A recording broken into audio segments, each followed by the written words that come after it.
더불어민주당 제132차 의원총회를 시작하도록 하겠습니다. 이해찬 당대표님 말씀을 듣도록 하겠습니다.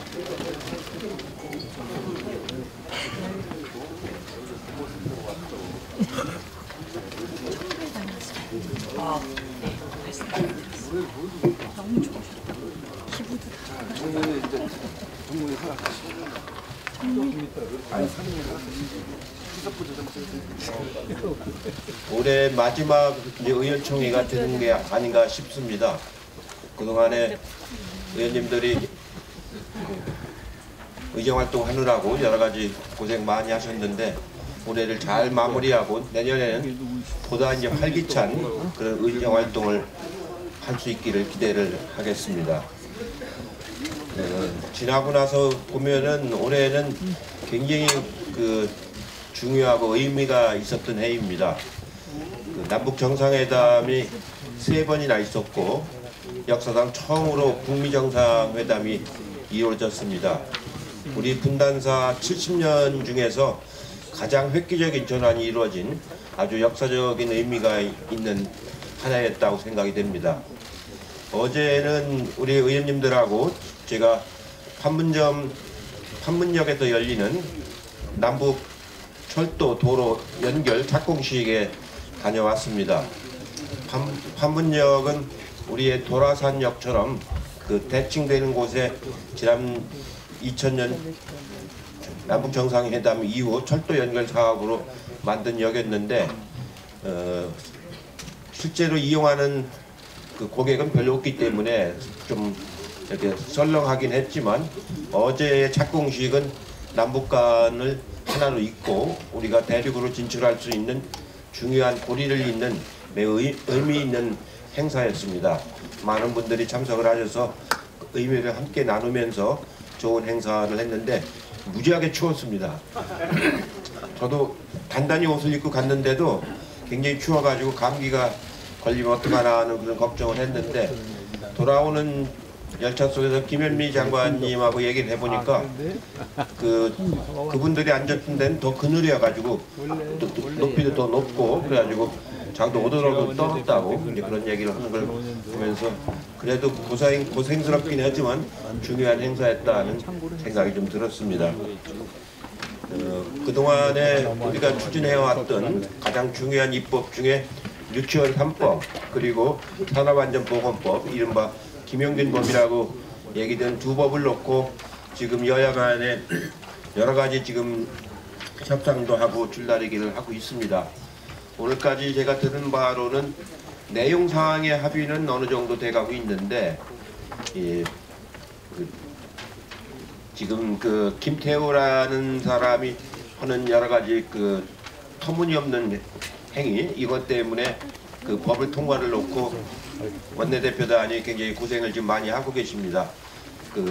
그래도 마지막까지 최선을 다해서 법을 잘 마무리할 수 있도록 원내대표단에서 더 고생을 좀 해주시기를 기대하는 마음으로 박수를 좀 보내주시기 바랍니다.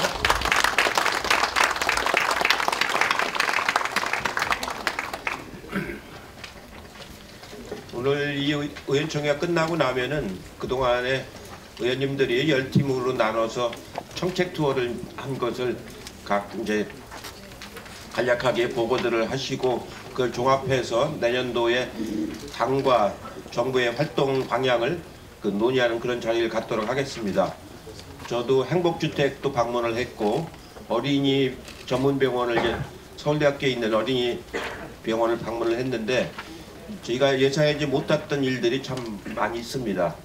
행복주택은 가보니까 한 가족이 살기에는 너무 작게 져가지고 9평 정도밖에 안 되니까 혼자 살기에는 그런 대로 그냥 쓸만한데 가족이 살기에는 어려워서 실제로 가정을 이루는 사람은 거의 없더라고요. 그래서 우리가 최저 주택 규모를 잘 지키는 것이 굉장히 중요하다.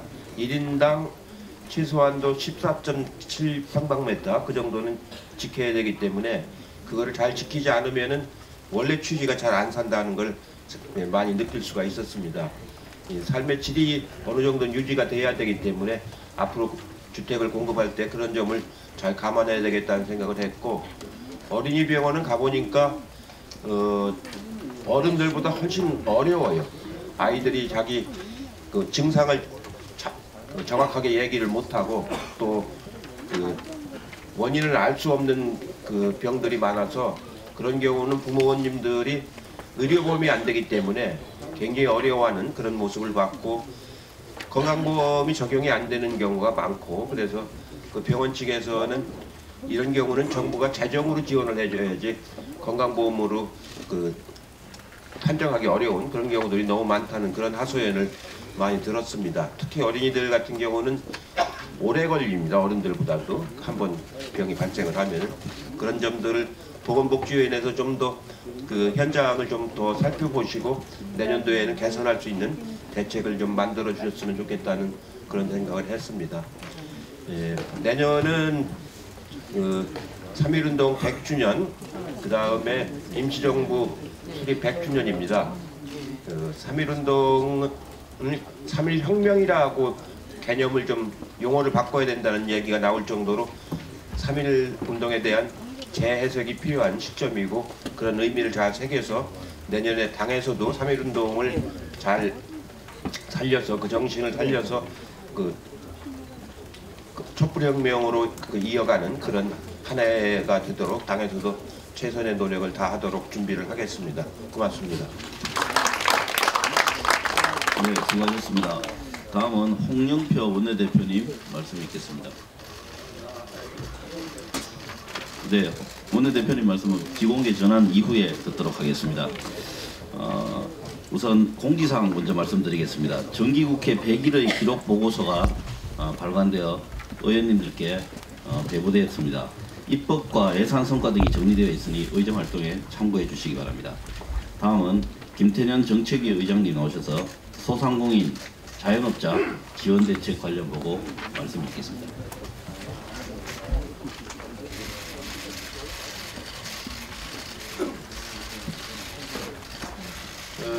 김태년입니다. 아무래도 이제 연말 연시에 의원님들 지역구 활동할 때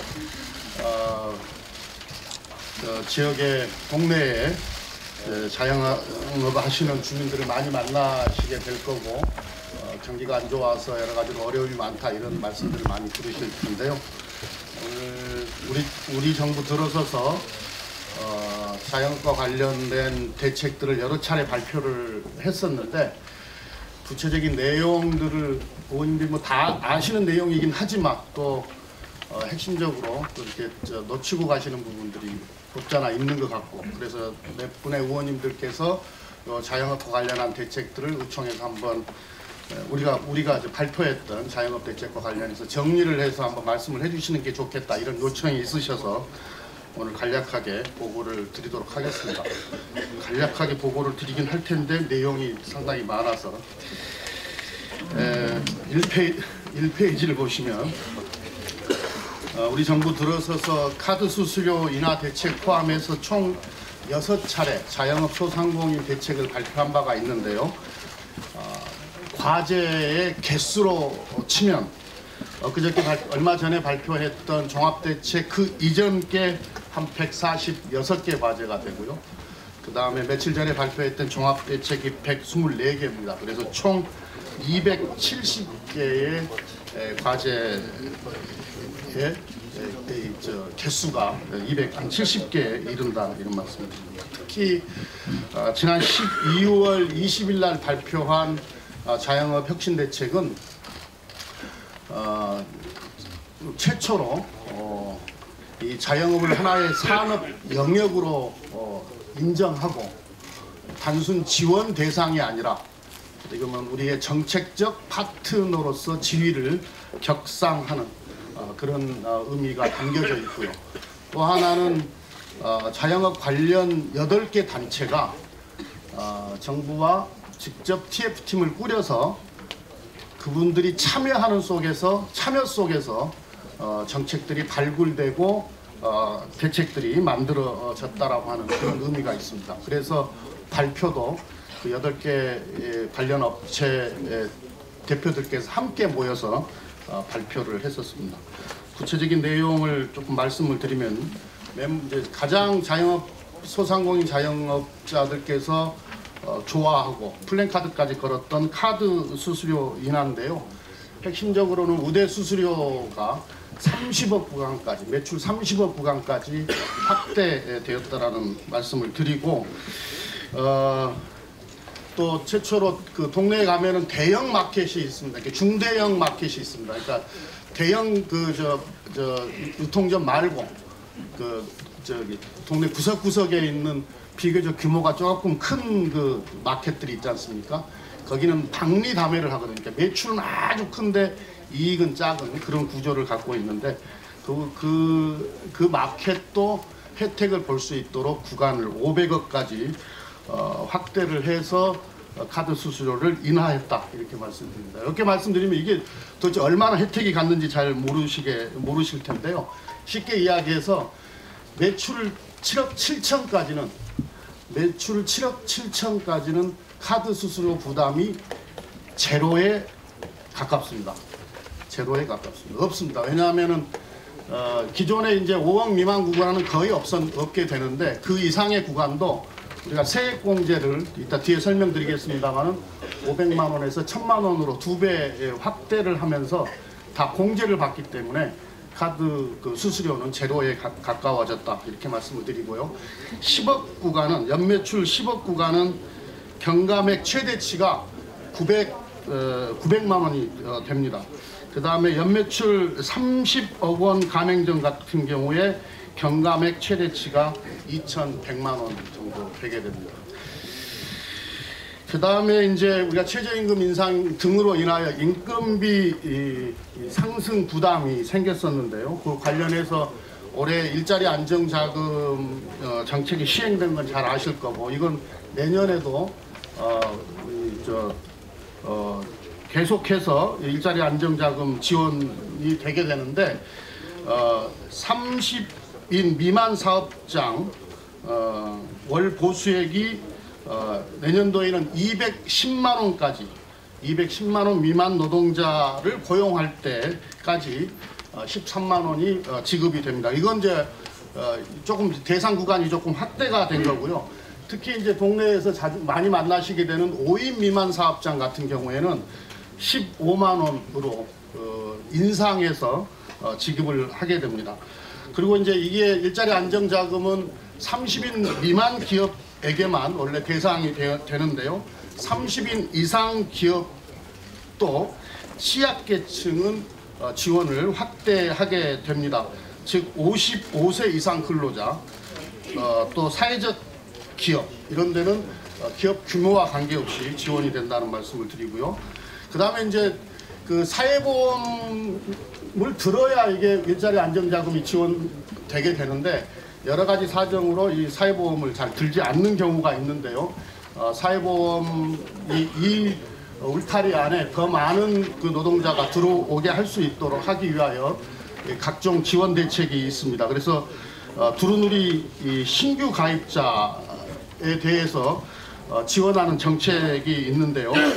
내년도에도 신규 가입자는 그 보험액의 90%까지 지원을 하게 됩니다. 그 다음에 건강보험료도 50%까지 5인 미만 사업장은 50%까지 지원하는 정책이 내년에도 시행이 된다는 말씀을 드립니다. 그리고 EITC 근로장려금 요건도 완화가 됩니다. 아시다시피 지금까지 올해 한 1.2조 정도 이 EITC 지원 정책이 있었는데 내년에는 한 3.8조 수준으로 한 3배 이상 지금 우리가 확대해서 시행을 하지 않습니까? 많은 분들께서 이 일자리 이 근로장려금이 일반 기업에만 해당되는 줄 아는데요. 거의 한 3분의 1 정도는 자영업자에게 해당이 됩니다. 그래서 이 근로장려금 중에 1.7조 원 정도는, 3.8조 중에 1.7조 원 정도는 이 동네 자영업자에게 해당이 된다 이렇게 말씀을 드리고, 소득 요건을 대폭 확대를 했는데요. 단독 가구일 경우에 지금까지 1,300만 원 이하에만 지원됐던 것을 2,000만 원까지 확대를 했고요. 헛벌이 같은 경우에는 2,100만 원에서 3,000만 원으로 확대를 했습니다. 맞벌이 구간은 가구는 2,500만 원에서 3,600만 원으로 확대를 했고 연령 제한도 풀었습니다. 30세 지금까지 이상만 지원을 했었는데 요 구간을 폐지를 했습니다. 그 다음에 여러 가지 세액공제가 확대가 되었는데 이게 아마 동네 식당 하시는 분들께서 가장 관심을 갖게 되실 텐데 세액공제를 5% 확대를 했습니다. 그리고 임대차와 관련해서는 아시다시피 우리 정부 들어서서 임대료 인상률 상한을 9%에서 5%로 인하한 것은 진즉에 시행했던 정책이고요. 그 다음에 이제 이 권익 개선과 관련해서 소상공인 자영업자 권익 관련한 그 개선과 관련한 정책도 추진을 하게 되는데요. 그 소상공인 단체에서는 이 최저임금위원회에 본인들의 의사를 대변할 수 있는 대표를 포함시켜 달라고 하는 요구를 계속해서 해왔었습니다. 그래서 이건 이제 좀 법을 좀 바꿔야 되는 문제인데 이 위원 추천권을 부여하는 방향으로 추진하도록 하겠습니다. 그리고 저 동네 식당 그 사장님들한테 이야기 많이 들으셨을 텐데 청소년들이 악의적으로 뭡니까 저 식당 사장님들을 괴롭혀가지고 영업정지 먹게 만들고 뭐 이런 거 아닙니까? 와서 술 뭐 이렇게 해가지고 이거 아마 서영교 의원이 그 대표 발의했던 법 같은데요.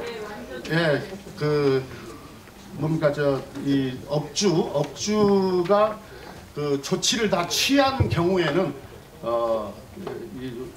걸리더라도 이 행정처분을 면제받을 수 있는 근거 조항을 이미 만들어져 있다는 말씀을 드립니다.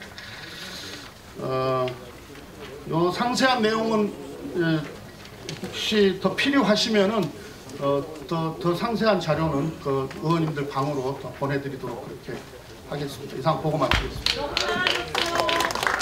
수고하셨습니다. 박수 부탁드립니다. 예, 다음은 정책 투어 활동보고 순서입니다. 정책 투어는 잘 듣고 정책을 마련한다라고 하는 의미입니다. 지난 13일부터 21일까지 총 13회에 걸쳐서 전국 각지 현장을 방문하면서 민생 현안을 청취해 왔습니다. 오늘 이 자리를 통해 국민의 목소리를 함께 나누고 현장 중심의 대책을 마련하여 국정 운영의 신뢰성과 책임성을 높이고자 합니다. 그럼 지금부터 보고를 시작하겠습니다. 보고는 제가 호명하는 순서대로 하도록 하겠습니다. 10분이나 돼서 또 우리 이후에 정개특위 관련 보고 등등이 있어서 한 2분 정도로 간략하게 요약해서 보고해 주시면 대단히 감사하겠습니다. 먼저 박주민 최고위원의 정책투어 보고가 있겠습니다. 예, 안녕하십니까. 박주민입니다. 저는 김현권 대구경북특위위원장님 그리고 포항 출신의 표창원 의원님과 함께 포항 지진 1년을 맞이해서 지진 피해 현장을 방문했습니다. 재난 피해 지역 주민들의 여러 목소리를 듣고 왔는데요. 저희가 방문한 곳은 아직도 일부 주민들이 거주하고 있는 포항 흥해체육관 임시 대피소, 그 다음에 포항 부항의 도시재생 뉴딜 사업 추진 현장 등이었습니다. 포항은 특별재난지역으로 선포된 후에 복구비용으로 약 1,800억 원이 투입되었으며 도시재생을 위한 재난특별세 등이 배정돼서 피해 지역 주택에 대한 공급, 그 다음에 기반시설 정비, 공용이용시설 등을 종합적으로 좀 지원하고 있는 상황이었는데요. 그렇지만 여전히 재난 피해 지역 주민분들께서는 여러 가지 고통을 겪고 계셨습니다. 주요한 그 사항들 좀 말씀드리면 원인 규명과 관련돼서 포항 지진의 원인이 지열발전소 때문 아니냐라는 의혹 제기를 많이 하셨고 관련된 진상규명이 제대로 될 수 있도록 도와달라는 말씀하셨습니다. 그리고 지진을 겪고 나서는 불안해서 여러 가지 트라우마 등을 겪고 계신데 보건소의 전문의, 트라우마 전문의 등을 우선 배치한다든지 대학교 내에 치유소를 설치한다든지 아니면 전문적인 트라우마 센터를 건립한다든지 하는 것들을 요구하셨습니다. 그리고 지진이 일어났을 때 취약계층 등에 대한 제대로 된 안전 매뉴얼들이 갖춰져 있지 않기 때문에 그런 부분에 대해서도 마련해 줬으면 좋겠다라는 말씀을 하셨고 재난지원금을 좀 상향해야 되는 것 아니냐라는 요구도 하셨습니다. 그리고 도시재생 관련돼서 여러 가지 작업과 사업들을 추진하려고 하는데 문화재 관련된 규제와 충돌을 함으로써 제대로 사업이 진행되지 않는다. 그런 부분에 대한 규제 완화 등도 요청을 하셨습니다. 이후에 정부와 관련된 내용들 좀 조율해서 해결할 수 있는 문제들이 있는지 확인한 후에 다시 한번 저희들이 방문하겠다고 약속을 드렸습니다. 그래서 관련된 내용이 좀 진행이 되면 다시 한번 포항으로 내려가서 보고를 드리는 식으로 진행하려고 합니다. 이상입니다. 네, 수고하셨습니다. 다음은 박광원 최고위원님 정책 투어 보고가 있겠습니다. 네, 안녕하세요. 박광원입니다. 페이지 8페이지입니다. 17일 저하고 이상민 의원님, 김진표 의원님, 또 윤일규 의원님, 강원식 의원님, 또 한국당의 송문표 의원님 이렇게 함께 했고, 충남도에서는 양승조 지사님을 포함해서 도 관계자들, 또 그 지역 자영업자, 대학생, 주민들 한 150분이 함께 이렇게 참여를 했는데, 요구는 아주 간단합니다. 현재 충남도청이 이전해 있는 내포 신도시를 혁신도시로 조기에 지정을 해달라는 요구입니다. 이유는 현재 전국 17개 광역단체 가운데 혁신도시가 없는 유일한 곳이 충남입니다. 당초 세종시가 행정복합도시가 되면서 기대감이 있었습니다. 이제 특별자치시로 이렇게 바뀌면서 충청남도가 혁신도시가 없는 그런 광역단체가 됐다. 그래서 지역 균형 발전 차원에서 반드시 필요하다는 것. 또 하나는 그 지역, 충남 지역의 대학생들을 혁신도시로 지정이 될 경우 혁신도시 안에 있는 공공기관은 30%까지 채용을 하도록 하는 권고조항이 있는데, 그런 게 없어서 충남 지역에 있는 대학생들이 취업에 애로를 겪고 있다는 이유도 있었습니다. 그리고 물론 내포 신도시에 이미 많이 입주해 있는 자영업자들도 좀 어려움을 호소를 했고요. 이 사안은 문재인 대통령도 약속을 했었고, 지난번에 아마 충청남도 예산정책협의회 때 이해찬 대표님도 긍정적으로 검토하는 쪽으로 말씀을 하셔서 기대감이 굉장히 높아져 있었습니다, 이미. 그런데 이것이 좀 미루어질 경우는 지역 내 정치적으로 좀 상대당에서 공격 소재로 활용할 여지가 있어 보였습니다. 그날 여러 주민들 얘기 듣다 보니까요. 그래서 후속 대책으로 저희들이 생각하는 것은 당론으로 이 내포 신도시를 혁신도시로 지정하는 것을 당론으로 채택을 해서 조속하게 지정하는 방향으로 가는 게 좋겠다. 현재 관련 법이 양승조 지사께서 의원 시절에 발의해 놓은 법이 있고, 또 야당도 발의해 놓은 법이 있어서 이 법을 조속히 통과시키고 지정을 해서 이 충남 지역의 이 정말 수건 사업을 풀어주는 것이 필요하다 하는 것을 현장에서 확인하고 왔습니다. 감사합니다. 네, 수고하셨습니다. 다음은 서른 최고위원님의 정책 투어 보고가 있겠습니다.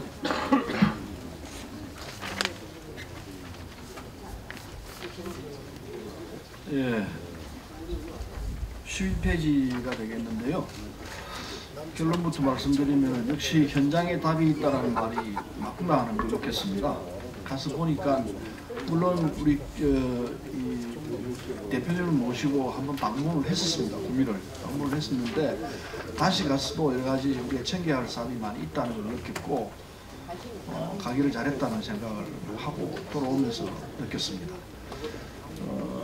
김영건 의원과 홍일학 의원 그리고 유성 의원이 같이 갔고, 대구 경북 부지사와 구미시장이 줄곧 함께 했습니다. 구미시 산단에 두 군데를 방문했는데, 금호테크노밸리 모바일 융합기술센터도 방문을 하고, 그 다음에 한국산업단지공단 경북본부도 방문하고 두 군데를 방문했습니다. 바쁘게 움직였는데, 결론을 말씀드리면은 구미가 지금 침체 늪에 빠져 있는데, 이유는 이게 수도권 규제 완화를 통해 가지고 구미에 있던 기업들이 특정하자면 LG가 되겠습니다. 이게 파주로 옮겨가면서 구미가 이제 썰렁해졌습니다. LG뿐만 아니고 그 삼성전자도 빠져나가는 이런 상황이 되어가지고, 결국 수도권 규제 완화로 인해서 구미가 피해를 입었다. 따라서 여기에 대한 정책적인 정부 차원의 대책이 있어야 한다. 이 주장이 가슴을 찔렀습니다. 그래서 이걸 어떻게 할 것이냐 이런 문제가 결국은 정책 변화로 인해서 국민가 큰 타격을 입었구나 하는 걸 느끼고 이걸 도울 수 있는 방법이 뭔가 고민을 했습니다. 그리고 뭐 두 군데 방문하면서 내린 결론은 이게 규제 등등으로 인해서 사업을 하고 있는 사람들이 어려움이 많다. 이걸 해결할 수 있는 방법이 원스톱 시스템으로 모든 일을 처리할 수 있게 해주는 게 정부 차원에서 지방정부, 중앙정부 차원에서 해야 할 일이구나 이렇게 생각을 하고 경북 부지사와 구미시장이 있는 자리에서 합의를 하게 했습니다. 원스톱 시스템을 결성하기로 했다. 그 센터를 만든다. 약조를 받아내고 그리고 그 기업체 대표들이 있는 자리에서 말씀을 했기 때문에 그 뒤에 그런 시스템이 정착되는 센터가 만들어질 수 있도록 우리가 관심을 갖고 도와줘야 되겠다는 생각을 했습니다. 기업체 대표들의 얘기를 쭉 들어보면서 하나하나 뭐 해결책을 제시하지는 못했습니다만은 우리가 그분들 얘기를 들으면서 그리고 함께 그 고민을 풀어나가는 자세를 보여줬다는 것만 해도 큰 도움이 됐다 생각을 합니다. 그래서 이번에 적어도 구미시를 방문한 정책도는 잘했다 이런 생각이 들었습니다. 같이 간 위원들이 수고 많이 했다는 말씀을 보고에 올립니다. 이상입니다. 네, 수고하셨습니다. 다음은 김혜영 최고위원님의 정책도 보고가 있겠습니다.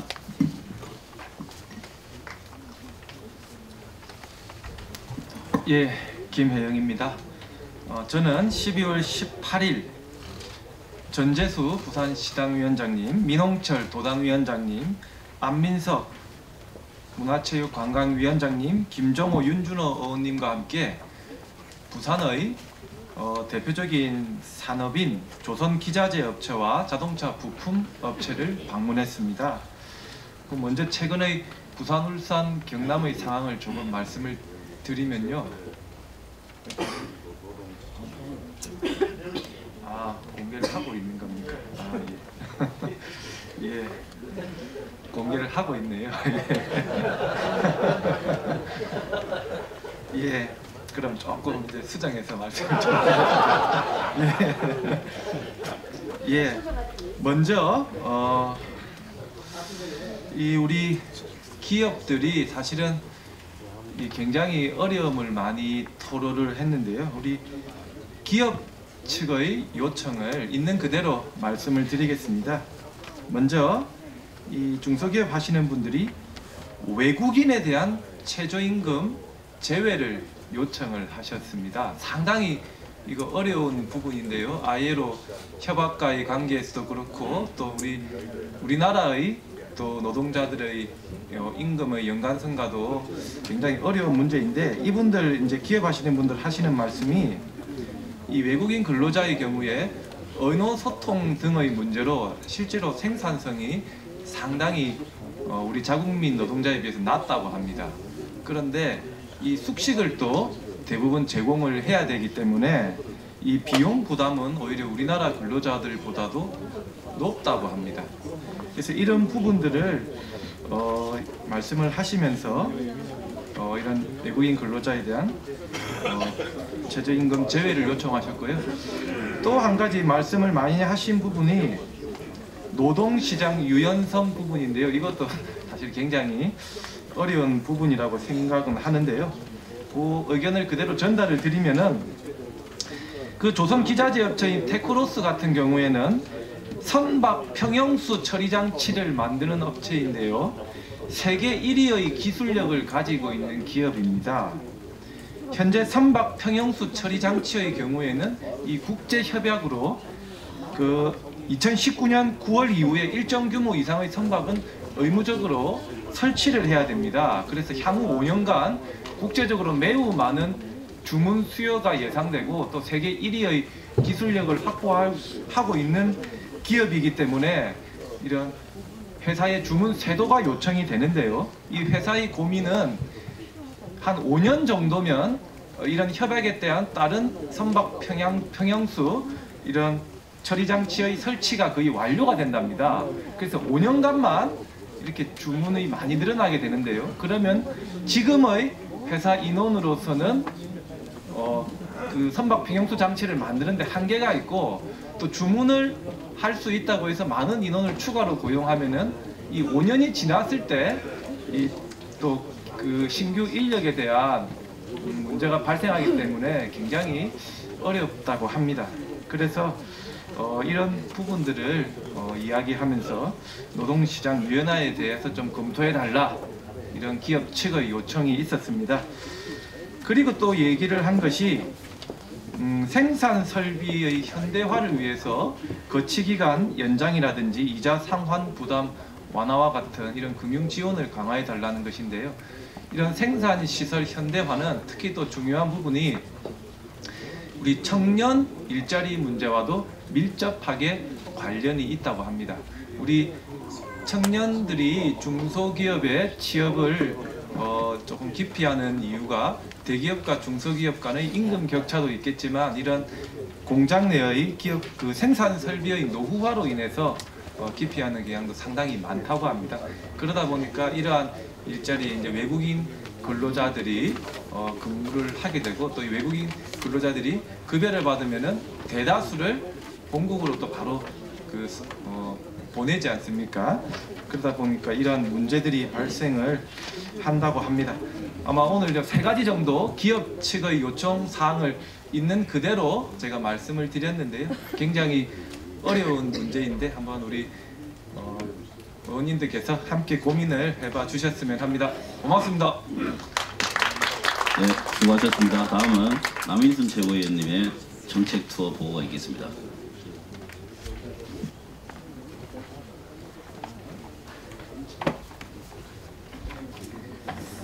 네, 남인순 최고위원입니다. 자료는 18쪽이고요. 저는 자영업 관련한 분야로서 그 망원 시장을 갔다 왔습니다.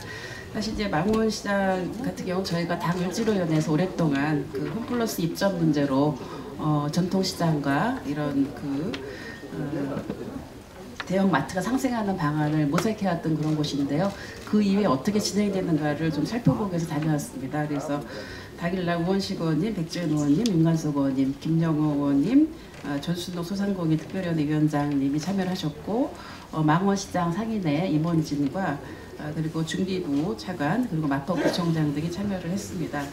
사실 망원시장은 굉장히 주변에 젊은 층들의 유입이 굉장히 많고, 또 1인 가구 등이 많이 살고 있어서 그런 특성들을 잘 살려서 굉장히 특성화된 전통시장으로 굉장히 활성화가 되고 있었습니다. 이번 그 상인 간담회에서는 특히 이제 상인분들께서 이 카드 수수료 인하나 또 상가임대차 보호법 개정, 또 소상공인 생계형 적합업자 제도 도입 등 민주당이 추진하고 있는 그런 정책에 대해서 굉장히 환영하는 그런 말씀을 해주셨습니다. 그럼에도 불구하고 남는 문제는 크게 2가지로 요약되는 것 같습니다.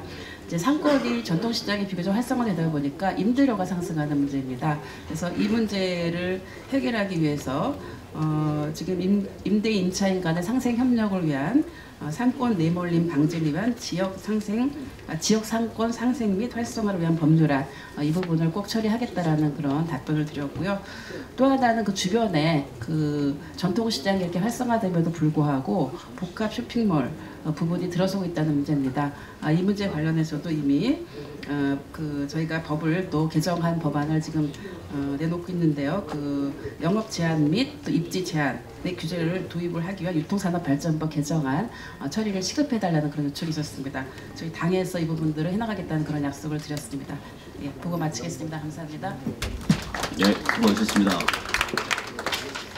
정책 투어 이후에 정개특위 관련 아주 중요한 비공개 보고가 있으니 다들 꼭 지켜주시기를 바라겠습니다, 의원님들. 예, 다음은 이수진 최고위원님의 정책 투어 보고가 있겠습니다.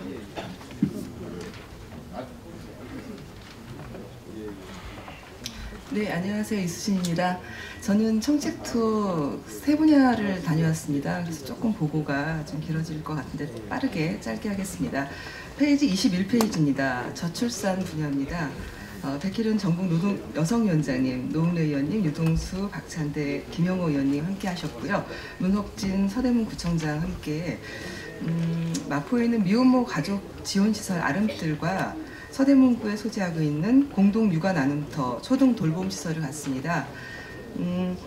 미혼모 가족 지원시설은 3세 미만의 영유아를 양육하는 미혼모랑 그 자녀가 공동으로 생활하는 시설입니다. 거기서 이제 자립 지원을 위해서 직업 교육이라든지 또 부모로서의 교육, 심리 지원들을 하고 있습니다. 양육 지원이 함께 이루어지고 있고요. 초등 돌봄 시설은 맞벌이 가정, 이 서대문구에 생긴 이 공동 육아 나눔터는 민관 협력 1호입니다.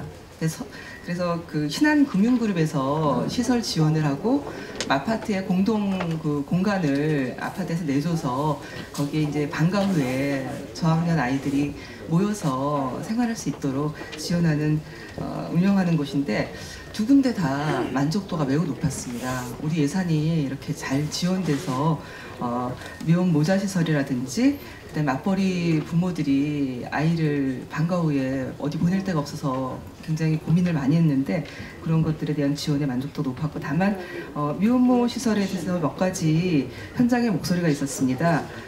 기본 생활지원형이랑 공동생활지원형 두 군데로 나눠져 있다 보니 미혼모자가 옮겨야 되는, 이동을 해야 되는 어려움이 있는데 이게 좀 서비스 중복이 될 수도 있고 좀 불안정성이 있어서 좀 통합적으로 이렇게 운영이 되면 좋겠다라는 것과 그리고 최저 기본급이 인상되면서 그 저소득 한부모 자격 기준인 소득 인정액 중위소득이 현재 148만 원인데 취업을 해서 148만 원 이상을 받게 되면 임대주택 자격 박탈이라든지 여러 가지 불이익이 좀 있습니다. 그래서 조금 더 소득을 좀 중위소득 구간을 좀 올려주셔야 되지 않겠나. 그리고 양육비를 아빠로부터 받아야 되는데 대부분이 잘 지급을 안 한다 합니다. 그래서 양육비 이행률 제고를 위한 법적인 제재가 좀 필요하다 이런 얘기들이 있었고 후속 대책은 한번 읽어보시면 될 것 같습니다.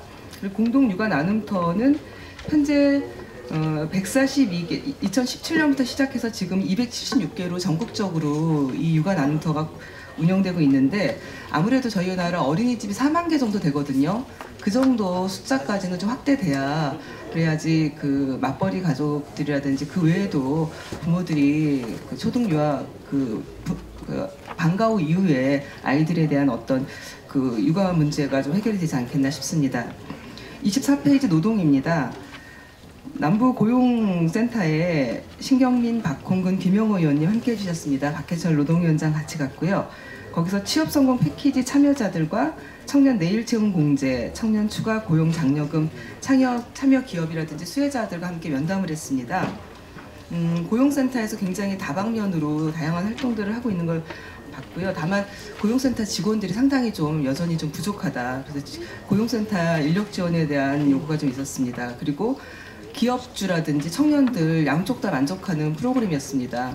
청년들 같은 경우는 정부에서 지원해주는 뭐 연 900만 원, 그래서 그 뭐 3천만 원까지도 2년 3년 계속 그 직장을 다니면은 보장을 받을 수 있었고, 그리고 또 사업주들도 이직률이 좀 떨어지면서 청년들을 또 더 많이 이렇게 고용하고 안정적으로 좀 그 운영할 수 있다라는 그 만족도가 매우 높은 말씀들 해주셨고, 다만 조금 그 어렵다, 신청할 때 서류 작성이나 이럴 때 좀 쉬운 말로 알기 쉽게, 그리고 이런 좋은 제도가 좀 많이 홍보가 돼서 다양하게 이용했으면 좋겠다, 이런 얘기들을 해주셨습니다.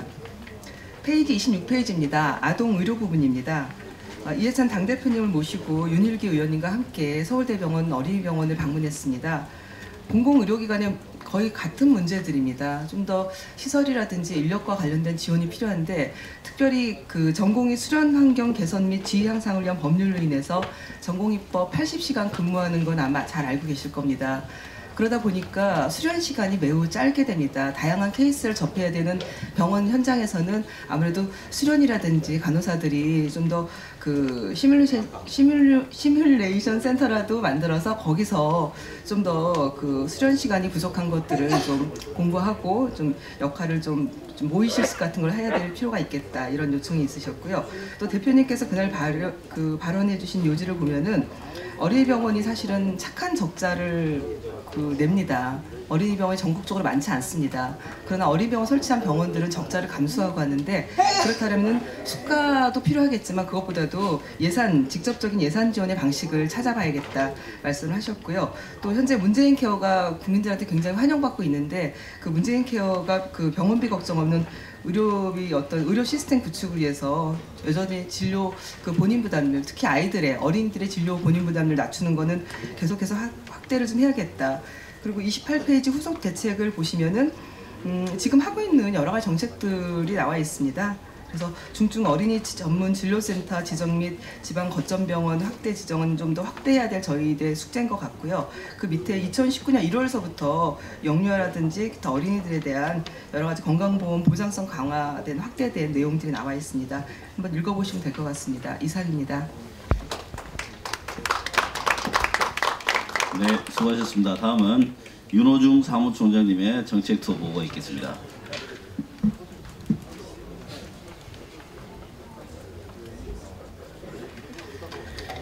예, 저희 접경 지역 다녀온 청책 투어 결과를 보고드리겠습니다.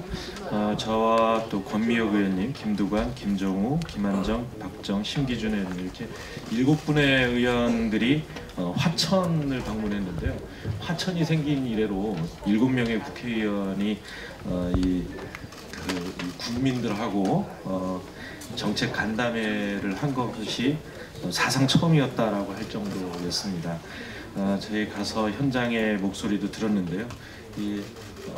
최근에 이제 한반도 평화 정착과 아울러서 이 지역에 이제 지피 철수를 한 그런 지역이기도 하고, 또 우리 정부에서 12월 초에 이 군사시설 보호구역을 대폭 확대를 했는데, 이 지역에 약 한 2억 평방미터에 달하는 그 군사시설 보호구역이 해제가 됐습니다. 이런 부분에 대한 이 아주 강한 그 기대가 있었던 데 반해서, 또 한편으로는 그 위수지역이라는 개념이 없어졌잖아요. 그래서 이게 법률적인 근거가 없다고 해서 위수지역이 없어지면서 이제 뭐 외출이나 외박 시에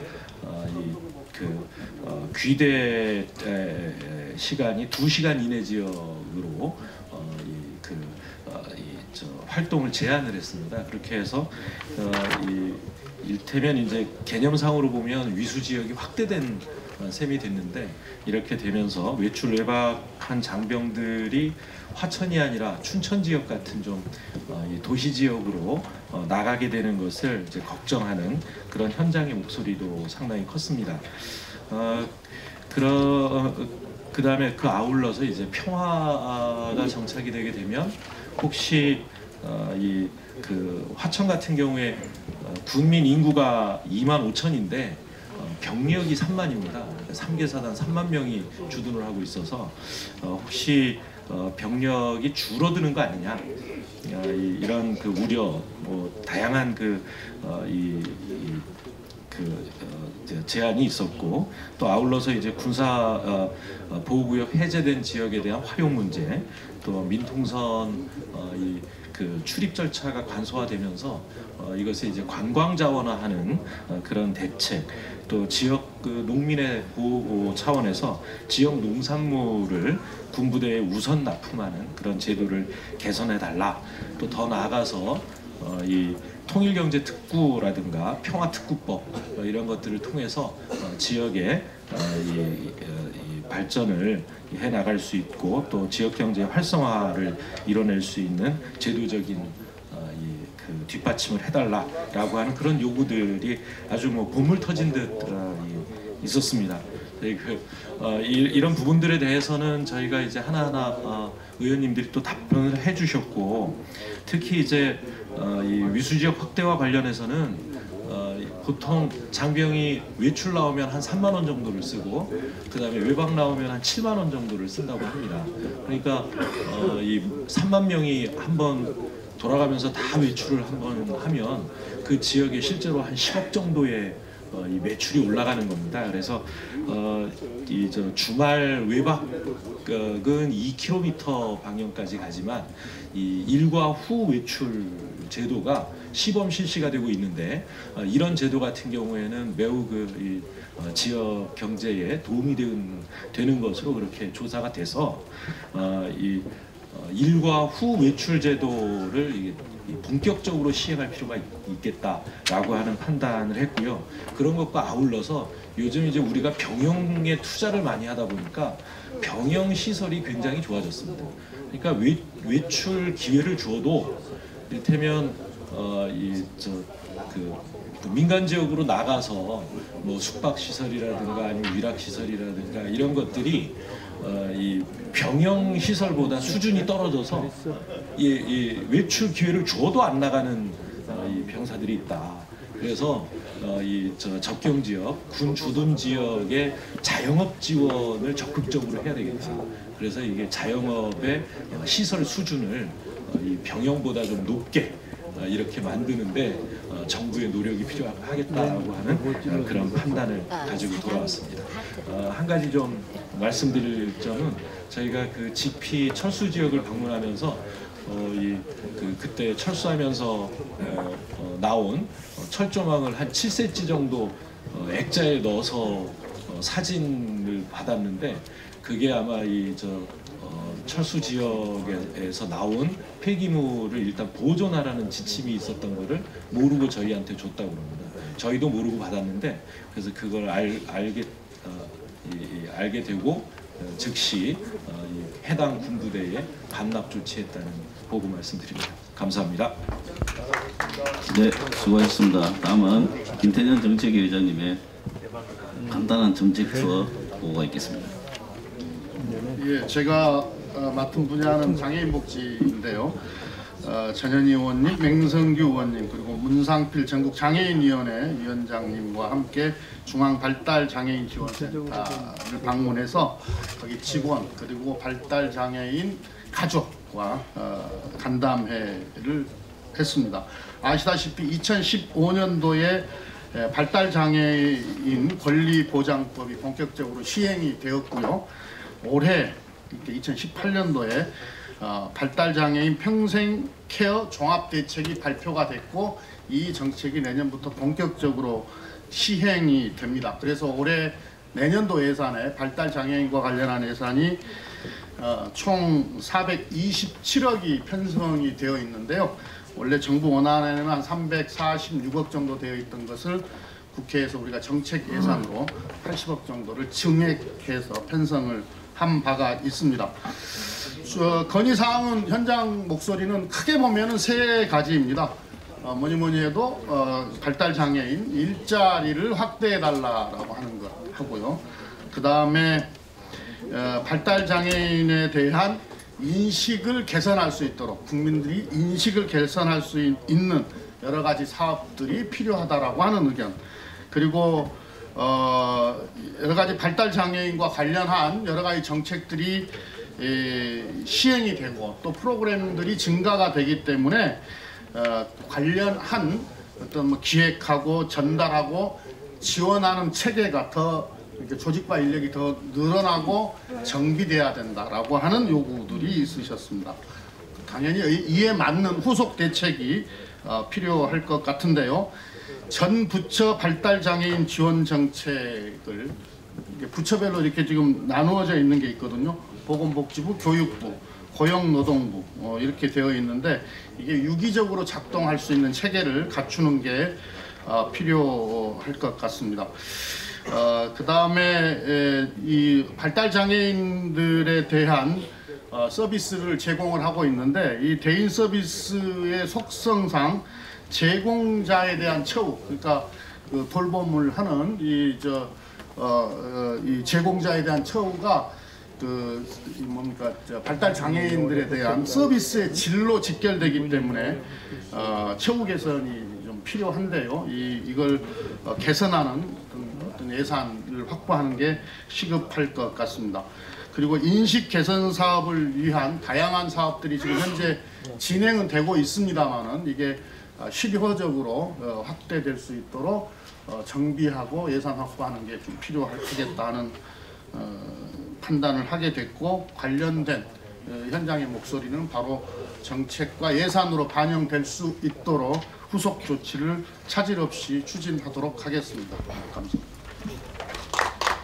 네, 수고하셨습니다. 다음은 김성환 당대표 비서실장의 정책 투어 보고가 있겠습니다. 이제 2분 남았습니다. 조금만 기다려 주시기 바랍니다. 네, 36쪽입니다. 대표님께서 말씀이 있으셔서 간략하게 보고 드리겠습니다. 13일 날 강동구에 있는 행복주택 단지를 방문했는데요. 행복주택이 아시겠지만 90%가 청년하고 신혼부부가 살고 10%는 고령자가 사는 새로운 임대주택입니다. 대체로 그 임대주택에 거주하는 사람들의 만족도는 높았습니다. 다만 이게 그린벨트를 해제하고 지은 거다 보니까 청년들의 직장하고 주거가 좀 멀어서 그런 게 좀 문제이긴 했고요.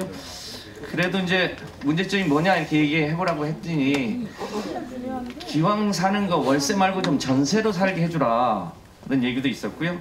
이 행복주택은 6년간 살 수 있는데 6년 후에는 어쩌란 말이냐, 대책 없다는 얘기도 좀 있었고, 마침 이 행복주택을 서울시가 최근에 청신호라는 이름으로 청년 신혼부부 주택이라는 이름으로 이름을 좀 바꿨나 봐요. 헷갈린다, 뭐 이렇게 이름이 여러 가지냐 이런 얘기도 있었고요. 아까 대표님 말씀하셨습니다만 거기가 처음에 짓다 보니까 주로 이제 청년들을 위해서 9평짜리를 똑같이 지었어요. 그러니까 마른 신혼부부도 들어가서 살 수 있다고 했는데 둘이 살기도 좀 좋고 애 하나 생기면 살기는 어렵고, 그래서 사실은 청년 신혼부부라기보다는 청년 전용 행복주택과 같이 지어져 있었습니다. 어떻게 할 거냐, 대책이 뭐 단기적으로 보면 신혼부부도 좀 살 수 있게, 그러니까 조금 큰 평수도 넣어서 하면 좋겠는데, 조금 더 근본적으로 보면 조금 더 넓어졌죠. 조금 더 근본적으로 보면 우리나라가 지금 총 주택수가 1,700만 호 정도 됩니다. 그 중에 공공임대가 대략 한 150만 호 정도 되거든요. 그러니까 전체 주택 중에 공공임대가 대략 한 10% 정도 되는데, 그 중에 행복주택으로 이제 새로 들어온 게 대략 한 1% 정도 됩니다. 그러니까 15,000호 정도 되는데, 기존에 있는 이제 이 부동산 정책을, 주거 정책을 우리가 어떻게 펴갈 것인가에 대해서 한번 종합적으로 점검해 볼 필요가 있습니다. 그동안 우리가 주로 주택의 공급 그리고 부동산 시장 안정 차원에서 부동산 정책을 주로 고민을 해왔는데, 서울과 지방이 또 다르고, 최근에 이 부동산 뭐 잘 아시겠지만 조물주 위에 거물주 있다고 할 정도로 이 대한민국의 자산이 특히 부동산에 많이 쏠려 있고, 그걸 자기 돈으로 산 게 아니라 소위 이제 은행에서 빌려서 하다 보면 이게 소비하고도 많이 관련이 되어 있어서, 이 부동산과 주거 정책을 우리 당이 어떻게 장기적으로 끌고 갈 것인가에 대한 정책이 필요해 보입니다. 특히 임대주택의 비율을 어느 정도로 할 거냐. 아시다시피 이제 30년 전에 되게 저희가 저소득과 장애인 위주의 이 공급 정책을, 임대주택 정책을 펴왔는데, 최근에 이제 신혼부부와 청년들을 위한 임대주택을 공급한다고 하면 어느 정도 비율로 공급할 거냐, 어떤 평형으로 공급할 거냐, 이것이 자산에 미치는 영향은 어느 정도 이게 적정하냐에 대한 종합적인 검토가 차제에 필요하지 않나 이렇게 생각을 하고요. 뭐 국토위에서 잘 하고 계시겠지만 당 차원에서 예를 들면 주거대책 특별위원회 같은 걸 만들어서 종합적이고 장기적인 계획을 검토해 볼 필요가 있겠다 이렇게 생각을 합니다. 이상 보고 마치겠습니다. 네, 수고하셨습니다. 다음은 정책 투어 마지막 순서입니다. 임종석 의원님의 보고가 있겠습니다. 예, 든든한 국회의원 임종석입니다. 39페이지 참고해 주시기 바라겠습니다. 우리 정부가 이제 취약계층, 고령층 주거 지원 방안을 발표하면서 서민 주거 지원 및 비주택 주거 지원책을 발표한 바가 있습니다. 좀 더 다각적이고 치밀한 정책이 필요하지 않나 생각됩니다. 지난 12월 19일 저와 이영석 최고위원, 그리고 정세균 의원, 이현욱 의원, 그리고 김영진 의원이 함께 다녀왔습니다. 쪽방들이 밀집된 종로구 창신동 1호를 다녀왔는데요. 방금 전에 9평 참 부럽습니다. 저희가 다녀온 곳은 2m에 1.5m, 그야말로 한 평도 안 되는 방에서 이 살고 있는 비현실적인 주거 형태를 봐왔습니다. 현장을 방문할 결과 주로 3가지 정책 건의를 도출할 수 있었는데요. 바로 공공임대주택 공급 확대하고 화재사고 예방책 마련, 소규모 생활편의시설 확충, 이렇게 3가지였고요. 특히 공공임대주택 공급 확대 건의는 이 매입 전세 등 공공임대주택이 도봉구, 송북구 등 새벽 인력 시장이 열리는 종로구와는 멀리 떨어져 있다 보니까 이러한 문제점이 지적되었습니다. 또 이 5대 쪽방 밀집 지역인 종로, 중구, 용산, 영등포구 그리고 동대문구의 매입 임대주택이 충분히 지원될 수 있도록 매입 임대 지원 단가를 상향 조정할 필요가 있다, 이렇게 확인했고요. 또한 종로구 쪽방 거주민이 이전할 수 있도록 인근 국유지가 있습니다. 3일 아파트 부지를 활용한 공공임대주택 건설을 검토할 필요가 있지 않을까 생각되고요. 그리고 이제 쪽방촌의 주요 화재 사고 원인이 전기 온열 기구 문제를 해결하기 위해서 이에 대한 안전 점검을 좀 체계적으로 진행할 방안을 마련할 필요가 있다는 점을 확인하였습니다. 그리고 마지막으로는 이 각 쪽방별로 샤워실이나 화장실, 세탁실들이 없습니다. 그러다 보니까 기본적인 편의시설이 없기 때문에 이 소규모 생활 편의시설을 확충할 수 있는 방안을 검토해야 한다고 생각됩니다. 그리고 이제 일례로 이제 돈이동 쪽방촌이 이 도시재생 사업을 통해서 쪽방 거주민을 위한 주민 공동이용시설을 설치한 사례가 있습니다. 그렇기 때문에 충분히 해결할 수 있다고 생각됩니다. 또 이 외에도 필요한 정책들을 점검하고 보완하여서 서민주거 정책의 핵심 분야 중 하나인 비주택 지원 정책을 확대해 나가도록 하겠습니다. 그리고 먼저 쪽방 쪽 문제 해결은 사실 돈의 문제가 아니라 의지의 문제라고 생각합니다. 그걸 충분히 해결할 수 있다고 생각하고요. 서민과 중산층에게 든든한 정당이라고 우리가 이 더불어민주당이 표방하고 있지만은 실질적으로 쪽방촌 문제 해결을 위한 서민주거 TF를 해결해서 이번에 갔다 온 게 중요한 게 아니라 실질적으로 해결할 수 있는 TF팀을 구성해서 이 더불어민주당 정부에서, 문재인 정부에서 이 쪽방촌 문제만큼 꼭 해결하겠다는 의지를 가졌으면 좋지 않을까 생각됩니다. 이상입니다. 잘했어. 네, 수고하셨습니다. 호남 지역은 서면으로 대체하도록 하겠습니다. 마지막으로 이해찬 대표님의 종합평가 겸 말씀 있겠습니다. 이후에 회의를 비공개로 전환해서 정개특위 선거제도 관련 보고를 이어가도록 하겠습니다. 예, 정책도와 한 내용을 간략하게 보고를 하셨는데 저도 이렇게 들어보니까 그 세상살이를 꽤 했다고 생각했는데 아직도 모르는 데가 참 많구나 하는 그런 생각이 많이 들었습니다. 여러분들 아주 좋은 현장을 잘 방문하신 것 같고요. 이 결과를 가지고 이제 각 정책위원회에서 정리를 해서 상임위에서 대안을 어떻게 마련할 것인가를 준비를 좀 해주시기 바라고, 그걸 가지고 이제 당정 협의를 통해서 정책에 반영하도록 그렇게 하겠습니다. 어떻습니까? 이번에 한번 했는데 내년 봄쯤에 한 번 더 하면 어떨까 싶기도 한데, 이번 경험을 살려가지고 좀 더 이번에는 좀 소외 지역을 중심으로 이렇게 했는데, 소외 지역이 아니더라도 국가적으로 중요한 분야들 여기를 중심으로 해서 내년 봄쯤에 한 번 더 하면 어떨까 싶은데, 의원님들 의견을 좀 내주시면 참고해서 판단하도록 그렇게 하겠습니다. 참고적으로 오늘 우리 의원님들 같이 한번 회식을 한 번도 할 기회가 없었는데, 마음 먹고 오늘 점심을 같이 먹기로 이제 작정을 했습니다. 안 나오시는 분들은 벌금 3만 원씩을 내시도록 하고, 나오시는 분들은 아주 오찬을 잘 제공하도록 그렇게 하겠습니다. 예.